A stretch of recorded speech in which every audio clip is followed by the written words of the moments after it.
भूतः cabin रहस्य।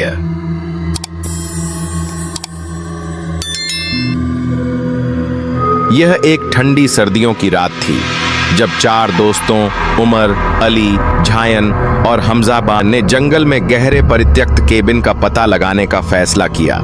पूरे शहर में अफवाहें फैल गई थीं कि आधी रात के बाद केबिन में प्रवेश करने वाला कोई भी व्यक्ति कभी भी वैसा ही वापस नहीं आता। लेकिन रोमांच के लिए उत्सुक लड़कों ने चेतावनियों को नजरअंदाज कर दिया। डर गए उमर? झायन ने अपने दोस्त को टॉर्च दिखाते हुए चिढ़ाते हुए कहा। नहीं, उमर ने चरमराते हुए दरवाजे को खोलते हुए जवाब दिया।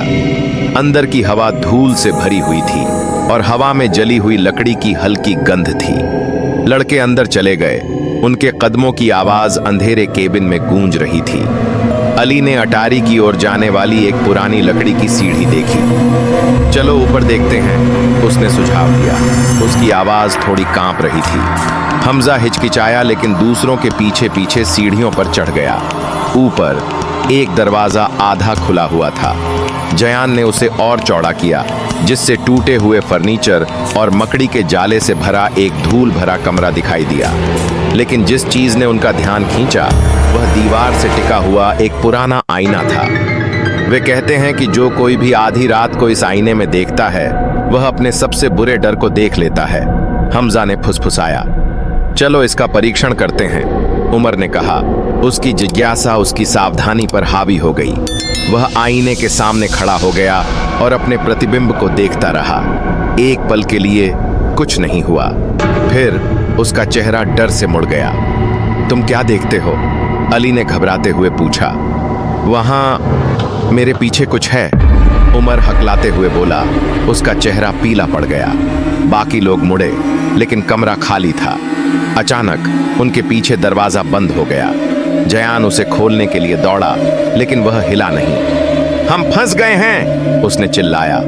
अटारी में ठंडी हवा बह रही थी और एक हल्की फुसफुसाहट हवा में भर गई। यह जगह छोड़ दो या हमेशा के लिए यहां रहो, आवाज गूंजी। हमजा ने उमर की बांह पकड़ ली। हमें यहां से निकल जाना चाहिए, वह चिल्लाया। लड़के दरवाजा तब तक पीटते रहे जब तक वह खुल नहीं गया। पीछे देखे बिना वे सीढ़ियों से नीचे भागे और ठंडी रात में केबिन से बाहर निकल गए। जब वे जंगल के किनारे पहुंचे तो वे सांस लेने के लिए रुके। क्या तुमने वह आवाज सुनी? झायन ने हांफते हुए कहा। मैंने सुनी, उमर ने कहा, अभी भी कांप रहा था।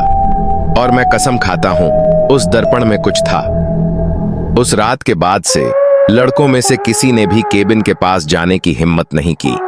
और जब उन्होंने अटारी की खिड़की पर वापस देखा तो वे कसम खा सकते थे कि उन्होंने एक छाया को उन्हें देखते हुए देखा था। यह याद दिलाता है कि कुछ रहस्यों को अनसुलझा छोड़ देना ही सबसे अच्छा है। अगर आपको हमारी कार्टून कहानी पसंद आई हो तो हमारे चैनल को सब्सक्राइब करें और बेल आइकन को दबाएं ताकि हर आने वाली कार्टून कहानी सबसे पहले आप तक पहुंच सके। थैंक्स।